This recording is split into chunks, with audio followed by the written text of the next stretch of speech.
Ibnul जौज़ी ने अपनी किताब में, और उसको मैं अपने अल्फाज के जामे में बयान कर रहा हूँ। हज़रत सैयदुना मालिकुद दीनार फरमाते हैं, मालिक इब्न दीनार, कि मैं हज को गया। जब हज को गया तो मैंने क्या देखा कि पूरा हरम खचाखच भरा हुआ है।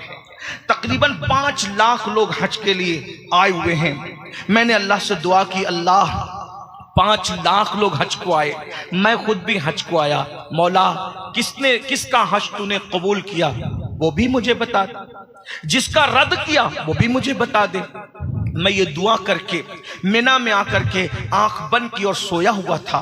ऐसे में मैंने क्या देखा कि कोई कहने वाला कह रहा है कि ए मालिक, हमने मोहम्मद इब्ने हारून नाम का एक बल्खी हाजी है, बल्ख का हाजी है, उस बल्खी हाजी का हज रद्द कर दिया है, और तुम उठो और उठ करके जाओ और जाकर उस जवान को बताओ, उस शख्स को बताओ कि हमने उसका हज रद्द कर दिया। तुम उसको जाकर बताओ हमने उसका हज रद्द कर दिया। अब जवानों ध्यान से सुनना, मालिक बिन दीनार उठे और उठने के बाद मिना के अंदर जो खैमे अलग अलग लगे हुए थे तो उन लोगों से पूछने लगे, बल्ख के जो हाजी थे, ए बल्खी हाजियों, तुम में मोहम्मद इब्ने हारून कौन है? तो उस वक्त बल्ख के हाजियों ने कहा, आप कौन है और आप मोहम्मद इब्ने हारून को कैसे जानते हैं? तो कहा कि मैं मालिकुद दीनार हूं, मैं बगदाद से आया हूं हज करने के लिए। अच्छा, इतने बड़े वली मालिकुद दीनार, और आप इब्ने हारून को क्यों पूछ रहे हैं? आपको पता इब्ने हारून क्या है? कहा क्या, इब्ने हारून क्या है? कहा हमारे पूरे बल्ख में सबसे बड़ा मुत्तकी और परहेजगार और पारसा इंसान को इब्ने हारून कहते हैं। कहा अच्छा। अब दिल में सोचने लगे, या अल्लाह, तू कहता है रद्द कर दिया, तू कहता है इब्ने हारून का हज रद्द कर दिया, और ये पब्लिक कह रही है कि उससे बड़ा मुत्तकी पूरे बल्ख में कोई नहीं। इससे याद रखना मुसलमानों, पब्लिक के तारीफ करने पे फूलना मत। पता नहीं अल्लाह के निगाह में हमारा क्या मर्तबा है। दुनिया तो रहमतुल्लाह अलैह कहेगी, अगर अल्लाह लानतुल्लाह कह दे तो क्या होगा? अल्लाह गौर तो करे ना, फिर अल्लाह अल्लाह है ना, उसकी नजर में अच्छे बनो। हम दुनिया की नजर में अच्छे बन रहे हैं। अल्लाह के बंदो गौर करो, इब्ने हारून की कितनी तारीफ कर रहे थे बल्ख वाले, बड़ा नेक, बड़ा नेक, बड़ा नेक, और अल्लाह कह रहा है ख्वाब में मालिक को मैंने हज रद्द कर, जाके बता। तो मालिकुद दीनार होशियार अल्लाह वाले थे, उन्होंने कहा ये मिलेगा कहाँ? बोले ये ऐसे खेमों में नहीं रुकता, हर साल हज को आता है, हर साल हज को आता है, ऐसे खेमों में नहीं रुकता।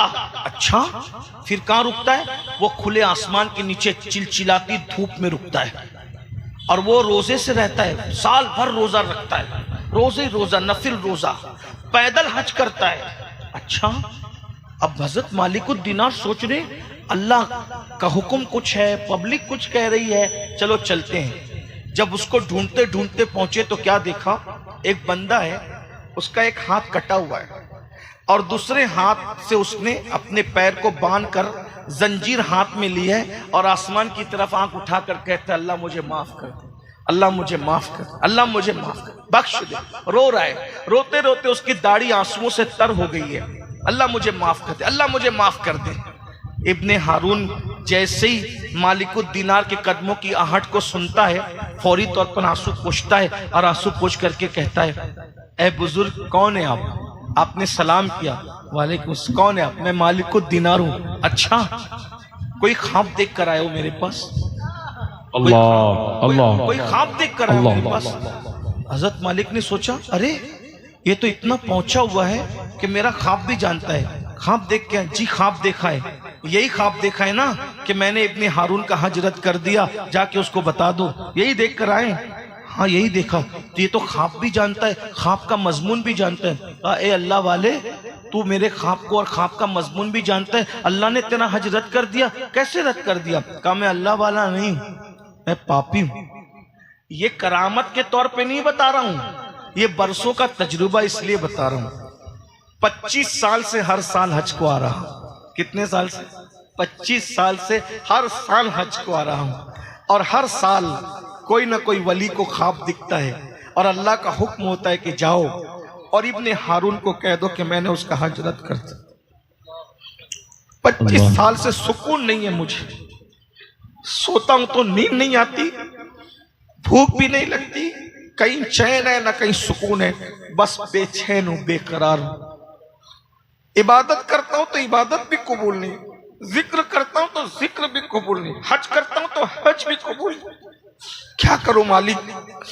हजरत मालिक बिन दीनार ने कहा, इब्ने हारून, मेरा अल्लाह किसी पे जुल्म नहीं करता, मेरा अल्लाह बहुत मेहरबान है, बड़ा करीम है। तूने कुछ ऐसा काम जरूर किया होगा कि अल्लाह तुझसे नाराज है, बता तूने किया क्या है? उसने कहा, यह खास बात है, मैंने कभी किसी को नहीं बताया। ऐ मालिकुद दीनार, मैं आपको बताता हूं कि अल्लाह मुझसे नाराज क्यों हुआ। तब वो अपना इब्ने हारून अपना वाकया बताता है। इब्ने हारून कहता है, ऐ मालिकुद दीनार, मैं बहुत मालदार बाप का बेटा था, अल्लाह ने बहुत दौलत दी थी, बहुत माल दिया था, गलत दोस्तों की सोहबत में पड़ गया, गलत दोस्त मुझे नशे की तरफ ले गए। मेरी कौम के जवानों, सोहबत ही संवारती है, सोहबत ही बिगाड़ती है। गलत दोस्तों के साथ मत रहो, जो गुनाह की तरफ ले जाए वो मुनाफिक है, वो दोस्त नहीं है। जो बुराई की तरफ ले जाए वो दुश्मन है, दोस्त नहीं है। जो जिना के अड्डों की तरफ ले जाए, जो शराब के अड्डों की तरफ ले जाए, जो जुआ के अड्डों की तरफ ले जाए, जो लड़कों की नाजायज दोस्ती की तरफ ले जाए, जो हराम कामों की तरफ ले जाए, वो दोस्त नहीं है, वो दुश्मन है, वो गद्दार है। सच्चे दोस्त की पहचान है, अगर तू अल्लाह को भूल जाए तो वो तुझे अल्लाह की याद दिलाए। सच्चा दोस्त तुझे अल्लाह की तरफ ले जाता है, सच्चा दोस्त तुझे गुनाह की तरफ नहीं ले जाता। सच्चे दोस्त की पहचान यही है। बहरहाल वो मालिकुद दीनार से कहता है, ऐ मालिक इब्ने दीनार, गलत दोस्तों की सोहबत में पड़ गया, माल बहुत था, नशे का आदी बना दिया, नशा करता रहा। माँ को खबर नहीं थी, माँ को इत्तला नहीं थी कि मैं नशेड़ी हो गया हूँ, मैं नशा करने लगा हूँ। एक दिन ऐसा हुआ कि शाबान की आखिरी तारीख थी, दोस्तों ने मशवरा किया, कल से रमजान शरीफ शुरू हो जाएगा, एक काम करते हैं, कल से तो मौका नहीं मिलेगा नशा करने का, आज जरा जी भर के नशा कर लेते हैं। इतना नशा कर लिया कि शाम हो गई, नशा नहीं उतरा, तो मजबूरन शाम के वक्त मैं डोलता डोलता अपने घर आया। मेरे जवानों, अल्लाह वो तुम्हें दिन न दिखाए जो इब्ने हारून को दिखाया। अल्लाह अकबर। गौर से सुनना, इब्ने हारून कहता है, ऐ मालिकुद दीनार, मैं नशे में था, डोलते डोलते आया, रमजान का चांद नजर आ चुका था, रमजानुल मुबारक की तैयारियां हो रही थी, लोगों के तेज तेज कदम से नमाज तरावी के लिए मस्जिदों को आबाद करने के लिए जा रहे थे, और मैं डोलते हुए नशे की हालत में अपने घर के दरवाजे पर आया। मेरी माँ ने पहली मर्तबा मुझे नशे की हालत में देखा। मेरी माँ को पता नहीं था कि मैं नशा करता हूँ। पहली मर्तबा माँ ने मुझे नशे की हालत में देखा। जैसे ही नशे की हालत में देखा, मेरी माँ को गुस्सा आया। मेरी माँ ने जोरदार तमाचा मेरे चेहरे पे मारा, क्योंकि मैं माँ का बहुत अदब करता था, माँ का बहुत फर्मा बरदार था। मैं अपनी माँ की कभी नाफरमानी नहीं करता था। मेरी माँ को बड़ा घमंड था मुझ पे, बड़ा एतमाद था कि मेरा बेटा मेरी नाफरमानी कभी नहीं करता। जैसे ही मेरी माँ ने मुझे एक तमाचा मारा, क्योंकि मैं होश में नहीं था, मैं तो नशे में था। नशे की हालत में जब मेरी माँ ने मुझे एक तमाचा मारा, शैतान ने मुझ पे काम किया। मैं गुस्से में आया और नशे की हालत में मैंने अपनी माँ को पलट कर तमाचा मारा। मैंने अपनी माँ को एक नहीं बल्कि कई तमाचे मारे और मारता रहा यहाँ तक कि अपनी माँ को मारते मारते बूढ़ी माँ को उठाकर मैंने जलती हुई आग में फेंक दिया। अल्लाह। जलते हुए तन्नूर में मैंने अपनी माँ को फेंक दिया। उसके बाद क्या हुआ मुझे नहीं मालूम। जब सुबह को मेरा नशा उतरा, मैंने अपनी बीवी को आवाज दी। मेरी बीवी ने बहुत तल्ख लहजे में जवाब दिया। मैंने पूछा, ओ फरमा बरदार नेक बीवी, तू मुझे तलखी में जवाब क्यों देती? तो कहा, मैं तो तेरे नशा उतरने के इंतजार में थी। अरे जब तू अपनी माँ का नहीं हुआ, मेरा क्या होगा? मैं तेरा घर छोड़कर जाती हूँ। मैंने पूछा, माँ को क्या हुआ? माँ को क्या हुआ? कहा, देख माँ को क्या हुआ। तो इब्ने हारून कहता है, मालिकुद दीनार, मैंने देखा मेरी माँ मुर्दा जली हुई रोटी की तरह कोयला बन के पड़ी थी। मैंने पूछा, माँ को ये किसने किया? मेरी बीवी ने पूरी दास्तान बताई। मगर पछतावे से का होवत जब चिड़िया चुग गई खेत। माँ का कातिल था मैं।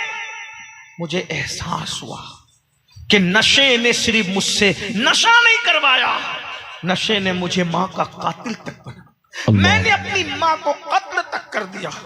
ऐ नशा करने वाले मेरी कौम के जवानों, हो सकता है कि तुम भी अपने बाप के कातिल बन जाओ, तुम भी अपनी मां के कातिल बन जाओ। अरे उसने तो चूल्हे की आग में मां को फेंक करके जला दिया, तुम तो अपने माँ बाप को दुखों की आग में जला रहे हो, टेंशन की आग में जला रहे हो, बेचैनी की आग में जला रहे हो। जाके पूछो अपनी उन माओं से जो तुम्हें नशे की हालत में देखकर कितना बेचैन होती है, बेकरार होती है, तड़पती है, रातों को सो नहीं पाती, सिसकियां लेकर के करवटें बदल बदल कर अल्लाह से दुआ करती, अल्लाह मेरे बच्चे को संवार दे, मेरे बच्चे को संवार दे। वो बाप के दिल से पूछो, अल्लाह अकबर, जिसने तुम्हें इतनी उम्मीदों से पाला था कि तुम जवान हो जाओगे, बाप का सहारा बनोगे, लेकिन नशे की वजह से तुमने अपने बाप को भीख मांगने पे मजबूर किया, बुढ़ापे में मजदूरी करने पे मजबूर किया।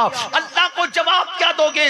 दुनिया भी तबाह कर रहे हो, आखिरत भी बर्बाद कर रहे हो। सुनो सुनो, मालिकुद दीनार कहते हैं, जब उसने बताया कि मेरी मां को मैंने मुर्दा पाया तो मैंने कुल्हाड़ी ली और अपने उस हाथ को काट दिया कि जिस हाथ ने मेरी मां को मारा, हाथ काट दिया, अपना महल बेच दिया, सब अल्लाह की राह में सदका कर दिया, गुलामों को आजाद कर दिया, अल्लाह की राह में सब खत्म कर दिया।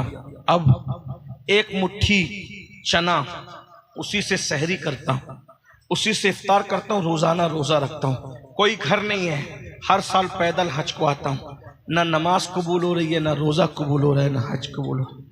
तो हज़रत मालिकुद दीनार कहते हैं, जालिम बदबख्त, अल्लाह तुझे कभी माफ न करे, अल्लाह कभी तुझे माफ न करे। ये कहते हुए हजरत मालिकुद दीनार पलट गए। मालिकुद दीनार कहते, जब मैं पलट रहा था तो पलटते हुए मैंने आवाज सुनी, ऐ गमों को खोलने वाले मुझे माफ कर दे मेरे अल्लाह। जब मैं आया, खैमे में लेट गया तो ख्वाब में मुझे रसूलुल्लाह की ज़ियारत हुई। अल्लाह के रसूल ख्वाब में आए और आने के बाद कहा, ऐ मालिक, तूने उसको बद्दुआ क्यों दी?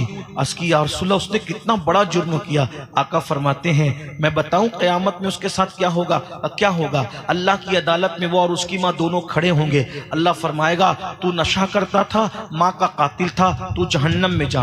हजारों साल तक उसको जहन्नम में जलाया जाएगा, लेकिन एक दिन उसकी माँ जो जन्नत में चली गई थी, वो अल्लाह से पूछेगी फरिश्तों से, मौला मेरा इब्ने हारून तेरी जन्नत में नजर नहीं आता। तो फरिश्ते जवाब देंगे, उसने तुझे कत्ल किया, वो नशा करता था, इसलिए वो जहन्नम में जल रहा है हजारों साल से। तो माँ की ममता जन्नत में भी मचल जाएगी और माँ कहेगी, ए अल्लाह, क्या वो जन्नत में नहीं आ सकता?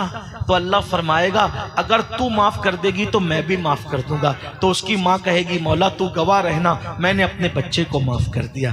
तो वो माफ कर देगी तो अल्लाह भी माफ कर देगा। ये उसकी दास्तान बताई, लेकिन देखो उसने अपने आप को कैसे बर्बाद किया। मेरी कौम के जवानों, बहुत काम करना है, जिंदगी जीना है, अपने बच्चों की शादियां करना है, इज्जत के साथ जीना है। मालदार बनो, मजबूत बनो, अच्छे कारोबारी बनो, खूब कमाओ, अच्छे कपड़े पहनो, अच्छे मोबाइल इस्तेमाल करो, अच्छी सवारियों में घूमो, अच्छे मकानात बनाओ, ताकि कोई बंदा जो मुसलमान नहीं है वो हमें हकीर न समझे। तुम ऐसे बन के निकलो कि कोई मुसलमान को हकीर न समझे।